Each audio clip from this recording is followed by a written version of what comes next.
Brought to you by the Every Dollar app. Start budgeting for free today. Hey, I am getting involved in my mom's estate. She's 74 years old, and her husband is 77 years old. They are both retired, and they live on a income between Social Security and retirement of about $47,000 a year. My mom had inherited from her sister on a payable upon death account a fairly decent amount of money that she spent like within a month before a family member contested the will. And 10 years later, my mom is being forced to pay that money back to the tune of $160,000.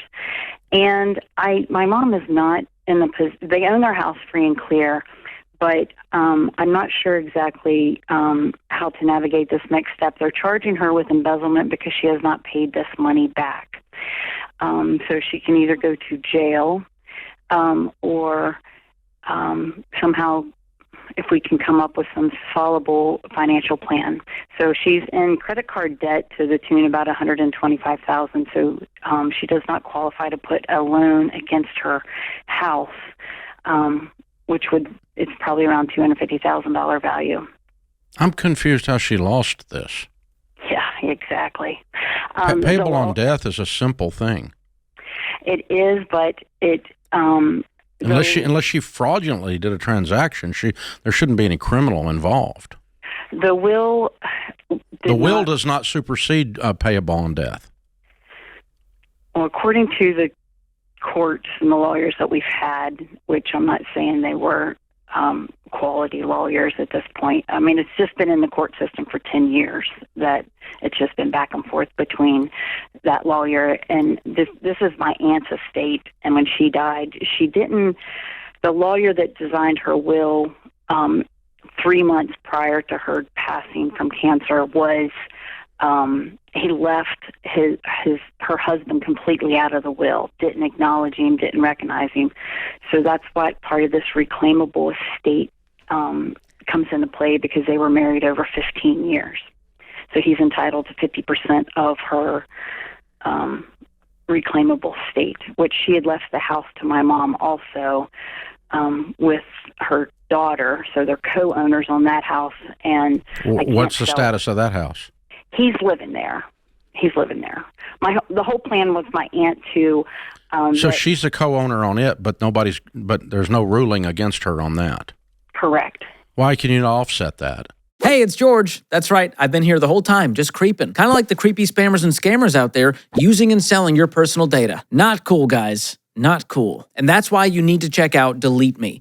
Delete Me will find and remove your info from all of these data broker sites to reduce the risk of spam and scam in your life. Delete Me has already removed my info from over 250 websites that don't have any business having it. And as a Ramsey fan, you'll get 20% off all of their plans, which comes out to less than $9 a month. So after this clip, go sign up and take control of your privacy at joindeleteme.com/Ramsey or click the link in the description to get the deal. All right, back to the call. Why can you not offset that? Well, we offered to give him the house in exchange because he's lived there all these years, but he doesn't want the house because he's in the early stages of dementia and his family just wants the money. Could you sell the house? Then sell the house. Well, the other person that owns the house isn't on board to sell the house. My aunt had given, when she wrote in the deed, she gave us a dollar amount, if we wanted to buy each other out, this would be the dollar amount. So I presented that offer to the other owner and said, hey, I'll buy you out. And she's like, I don't want to sell. And I'm like, okay, what do I do now? Then the lawyer says that I have to do a partition lawsuit in order to force the sale, which then it goes to public auction instead of market. So you get half the price of what you would if you actually not necessarily. On the market. But no, it doesn't necessarily go to public auction. The partition sale can just demand the sale within 90 days, and you put a real estate agent on it. Okay. So I know that that's an option. That's where the money needs to come from, because apparently she's got to pay this back. I'm a little shocked. I'm not an attorney, but I was under the impression pay on death superseded any will. But I don't know. I'm not an attorney, and I'm certainly not an attorney. Why didn't she put her husband in the will? Was she of sound mind? Is that what he came back to and said? No, she was of sound mind. He doesn't read or he doesn't write, And she was afraid that his family would take advantage of him because Oh. they've always just been like that. So she put my mom in charge so that my mom would always make sure that he had a place to live, the taxes and insurance were always paid, and yada, yada, yada. So that was the ultimate plan. But, Gotcha. of course, we can't talk to him or anything because of this case that's been happening. So Yeah, I'm going to force the sale of the other house and find the money to pay this back. Your mom and dad's house, what's it worth? around $250, Okay. And the balance on this judgment is how much? $160. Okay. And she's got $120 in credit card debt. Right. So I don't like these. I don't like anything in this conversation, and you don't either. It's not fun. But before I go to jail, I'm selling my house. Well, they live in Ohio, so I wasn't sure that. My lawyer's checking in to see what those laws are, if they can force that sale or that lien on that sale. No, I'm talking about your mom and dad's house.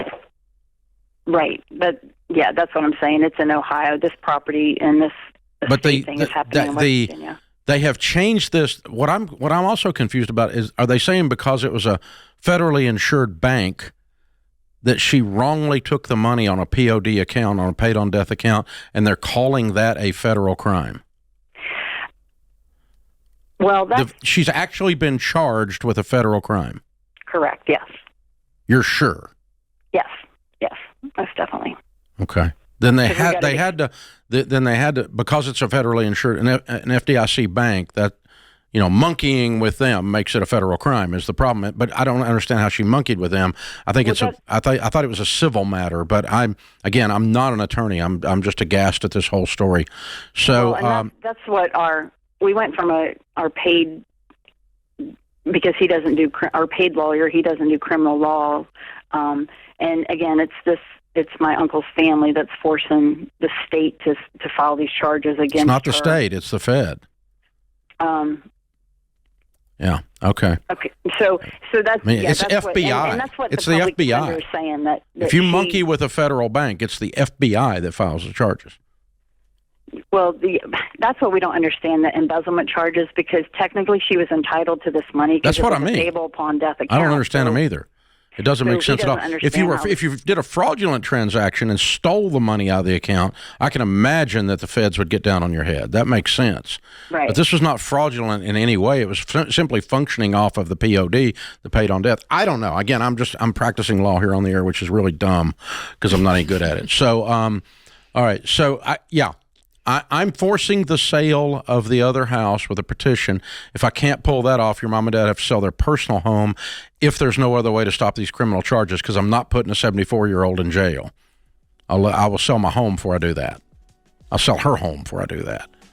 But I can't even imagine how we got here. But you don't sound like someone that's blowing this out. It sounds like you actually know what you're talking about, and so that makes me think I don't, because I don't know how we got here. Wow. Scary. Whew. Man. People, do your will. Tell everybody in the will how it's working, and then tell the rest of them to shut up before you die. If you're going to piss people off, do it before you die. Create your free every dollar budget today, the simplest way to budget for your life.